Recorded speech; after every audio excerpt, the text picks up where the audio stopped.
Hola, bendiciones de lo alto. Somos la familia Pérez Cariaga, Santiago y Elsa.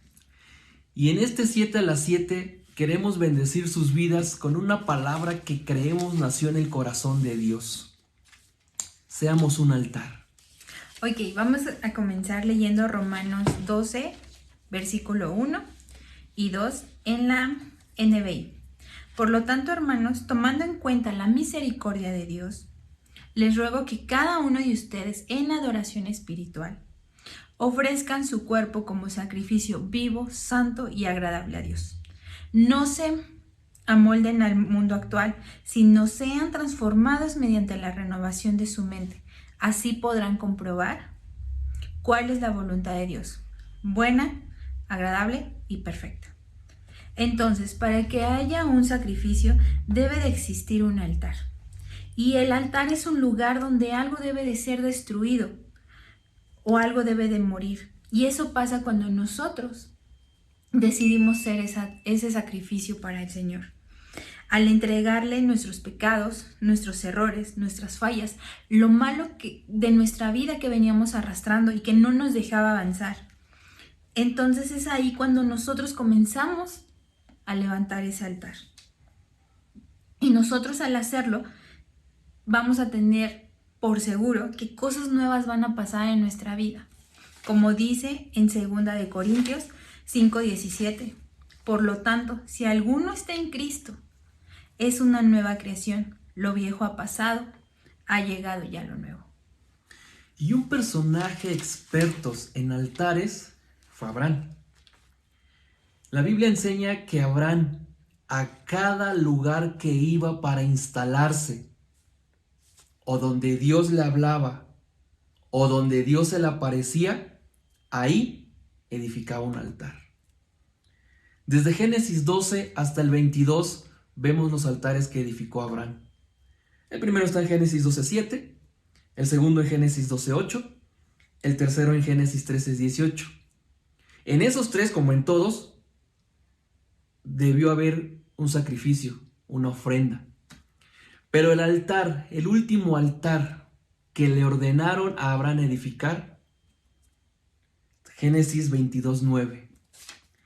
Y cuando llegaron al lugar que Dios le había dicho, edificó allí Abraham un altar.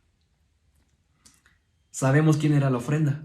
Sabemos cuál había sido el mandato de Dios para Abraham en ese momento. En el altar más difícil de edificar, le pidieron a Abraham lo que más amaba, o lo que tal vez más difícil le resultaría desprenderse. En ese altar, por ordenanza, entregó lo que más amaba. O te repito, lo que más trabajo tal vez le iba a costar dejar. ¿Qué es lo que te está costando más trabajo a ti hoy en día dejar o desprenderte? ¿Qué es lo que más amas? Si Dios te pide que lo traigas al altar. Puede ser tu posición, puede ser tu trabajo, puede ser tu casa, tus pertenencias, puede ser de lo que te cuesta trabajo dejar, tu ego, orgullo, la mentira o ese hábito oculto que no te deja crecer. Tenemos que sacrificar todo eso si Dios lo pide. Y hoy en día el sacrificio es vivo, a diferencia de animales muertos según el ritual judío de aquella época. En un altar, ya vimos, debe haber muerte, pero también debe haber adoración. El ejemplo de Abraham es hermoso, porque a sus siervos les dijo: subiremos, adoraremos y descenderemos. Él sabía de alguna manera que Dios iba a proveer la ofrenda para el sacrificio que Dios le había mandado cuando le mandó construir el altar.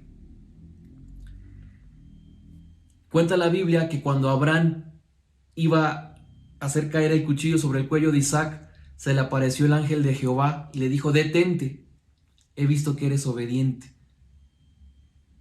Y por consiguiente Dios proveyó la ofrenda. Siguieron con el altar y Dios proveyó. En esa parte de la Biblia Dios se manifiesta como el Dios proveedor, Jehová Jireh. Cuando tú entregues lo que Dios te está pidiendo que sacrifiques, lo que más amas o lo que te cuesta trabajo dejar, desprenderte, Dios proveerá. Si tú dispones en tu corazón, Dios proveerá y te multiplicará. Entonces, vamos a simplificar lo que tenemos que hacer en un altar, ¿no? Y recordar que no existe altar sin ofrenda, no existe altar sin fuego, no existe altar sin sacrificio, no existe adoración sin altar. Entonces, todos nosotros necesitamos restaurar el altar de Dios en nuestras vidas, abandonar el pecado, esos hábitos que nos cuestan o esos hábitos ocultos que nos cuesta dejarlos, el amor a dinero, el amor a pertenencias o hasta las mismas personas, ¿no? Y darle a Dios ese primer lugar que se merece. Y es ahí cuando nosotros vamos a comenzar a recibir la vida sana, una vida abundante y una vida eterna, que Él ha prometido a los que lo buscan de corazón puro. Y para terminar, quiero leer Salmos 37, versículo 23 y 24. El Señor afirma los pasos del hombre cuando le agrada su modo de vivir.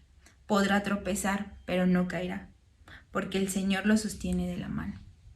Entonces, hermano, Poderoso. no tengas miedo de desprenderte de cosas o de situaciones que te cuestan trabajo hacerlo. No tengas miedo. ¿Por qué? Porque el Señor está ahí contigo y jamás te va a dejar. Y todo lo que tú vas a dejar, Él te lo va a recompensar de una manera extraordinaria. Entonces, no tengas miedo y levanta ese altar. Seamos una ofrenda agradable. Dios los bendiga. Bye.